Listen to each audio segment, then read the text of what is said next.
बिस्मिल्लाहिर्रहमानिर्रहीम। शुरू करती हूँ अल्लाह के नाम से जो बड़ा मेहरबान और निहायत रहम करने वाला है। अस्सलाम वालेकुम व्यूअर्स, उम्मीद करती हूँ आप सब खैरियत से होंगे और दुआ करती हूँ आप जहाँ रहें खुश रहें आबाद रहें। आज हम बना रहे हैं बहुत ही ज़बरदस्त 2 रमज़ान स्पेशल मज़ेदार सी चटनियाँ।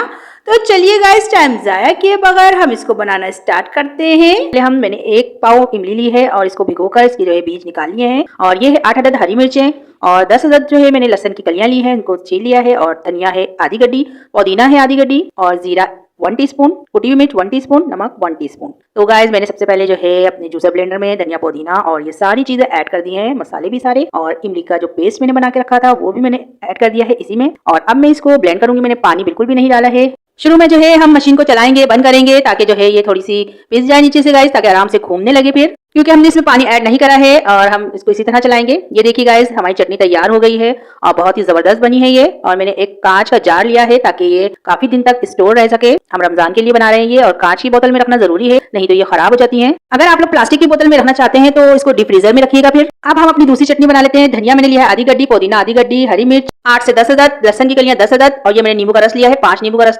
नमक 1 टीस्पून और जीरा 1 टीस्पून। इसको भी हम ब्लेंडर में डाल देंगे सब चीजों को। और ये देखिए मैंने धनिया और पुदीना ऐड कर दिया है इसी में, और हरी मिर्च वगैरह सब मैं इसी में डाल दूंगी। और नींबू का रस आप बढ़ा सकते हैं अपने टेस्ट के हिसाब से। और ये देखिए गाइस, मैं इसको भी पहले शुरू में रोक रोक कर चला रही हूँ मशीन को, ताकि ये थोड़ी सी पिस जाए नीचे से।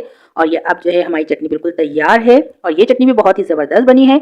तो आप लोग इसको भी इसी तरह कांच की जार में जो है आप स्टोर करके रख सकते हैं। तो गाइस ये देखिए हमारी चटनियों का फाइनल लुक माशाल्लाह से कितना जबरदस्त है। पूरे रमजान की टेंशन खत्म हो गई है गाइस। तो सबसे लास्ट में मेरे चैनल को सब्सक्राइब कर लें और बेल आइकन को दबाना ना भूलें, ताकि आपको मेरी वीडियो बर वक्त देखने को मिले। और गाइस अगर आपको मेरी वीडियो अच्छी लगती है तो इसे लाइक करें, शेयर करें और कमेंट्स में मुझे जरूर बताया करें कि आपको मेरी वीडियो, मेरी रेसिपी कैसी लगती है। चलती हूँ, दुआओं में याद रखिएगा। इंशाल्लाह फिर एक जबरदस्त सी रेसिपी लेके आऊंगी आपके लिए। अल्लाह हाफिज।